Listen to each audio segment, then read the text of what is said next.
Bienvenidos a esta segunda parte de Detrás de la Noticia. El día de hoy tocamos la historia del debate público. Están con nosotros Fernando Tuesta y Luis Johamowitz.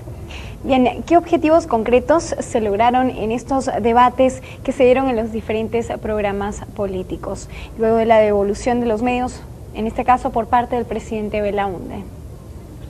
Bueno, en relación a los programas políticos, señalaba Lucho hace un momento que efectivamente las empresas televisivas tenían programas y fueron muy importantes, incluso en época de dictadura militar. Un programa muy conocido y famoso fue Contacto Directo, de Alfredo Barrenechea. Pero quizás en el periodo del 60 y parte del 70, los periodistas encargados de desarrollar estos debates eran periodistas que venían de la prensa escrita. Creo que en el 80 comienza a incorporarse ya periodistas particularmente de televisión. Y por lo tanto, ¿qué línea específica aportaban al programa, viniendo de la prensa escrita? Quizá que, por ejemplo, el propio debate era un debate mucho más discursivo, probablemente más programático, así le podríamos señalar. En cambio, el discurso político incorpora ya otros elementos más de personalización. Por ejemplo, en épocas de campaña electoral. No digo que esto no existía antes, sino que está presente de manera singular, digamos, del 80 en adelante. Y dicho sea de paso, todo canal de televisión, también a partir de los 80, tenía que tener un programa de debate político. Quien no lo tenía, digamos, es un canal que no tenía, digamos, la cara seria, que es importante para todo medio de estas características. Ahora, en lo que corresponde a los públicos, ¿cómo recibió el público, en los 80 básicamente, el debate? Y, anexo otra, digamos, subpregunta, si hubo una evolución en el debate o fue todo lo contrario. Es muy importante el año 80. En realidad el cambio se produce un poquito antes, yo creo, en el 78. Ese año... Con la constituyente. Con la constituyente, la apertura, el fin del congelamiento del gobierno militar que desde el 71 había capturado a todos los medios de comunicación. Pero en el 78 aparece, por ejemplo, el programa Contacto Directo, y aparece algo que pasa al principio desapercibido, pero que es en verdad una revolución. Es la videocasetera, es decir, la posibilidad de salir al exterior.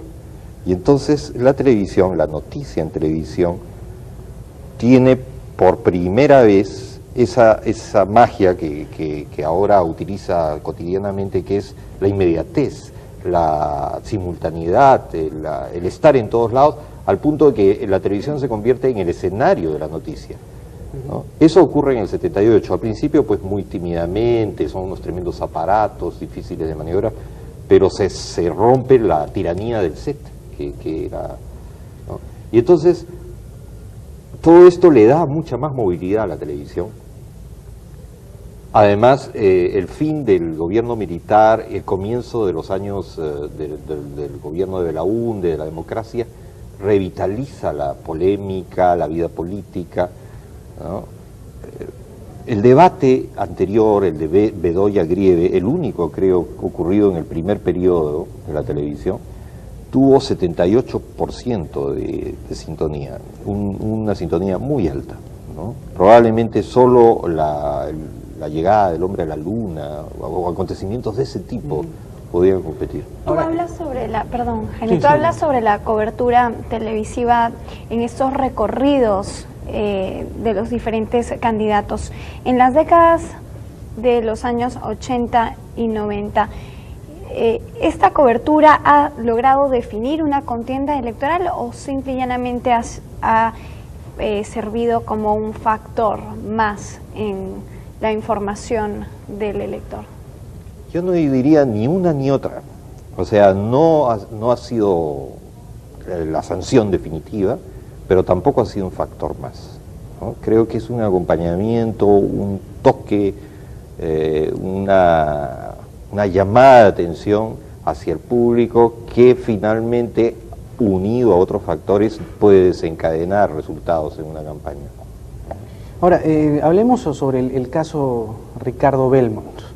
Quizá que él tenga un medio tuvo quizá la influencia para que gane 2 veces consecutivas la alcaldía de Lima. Ahora, ¿qué precedente, digamos, deja Belmont en contiendas electorales, Fernando?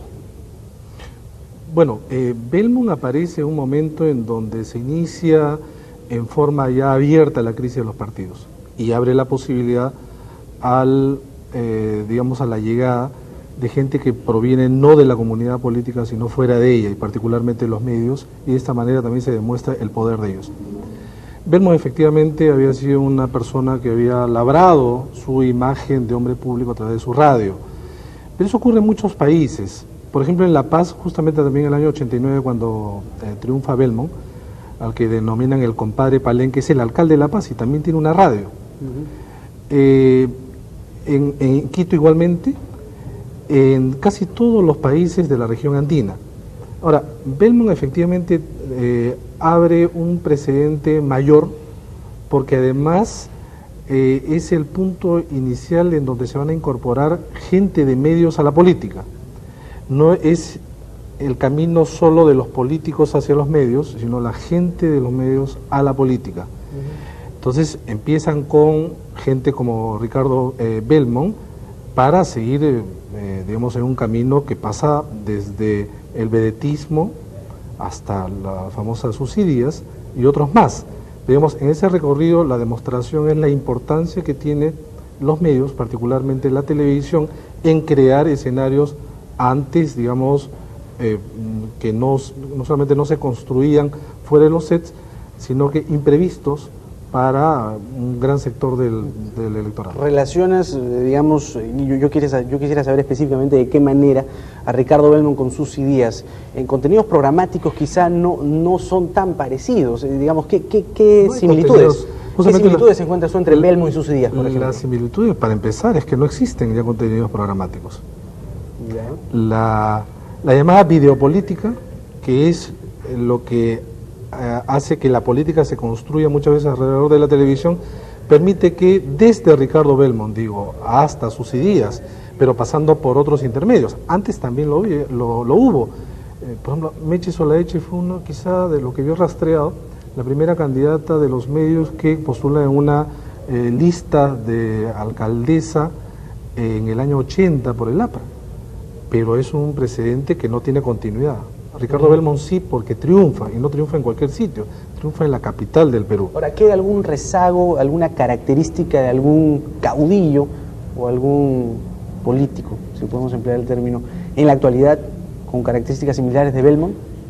¿Encuentras tú aquí, podemos encontrar un caso parecido? No, difícilmente ya se puede encontrar. Ya no existe, digamos. No, pero siempre, por ejemplo, antes de cada elección, en la intención de voto o de figuras conocidas, aparecen figuras de la televisión. En el último periodo incluso periodistas. Es decir, por ejemplo, no estaría descartado que ustedes aparezcan en las próximas elecciones. Pero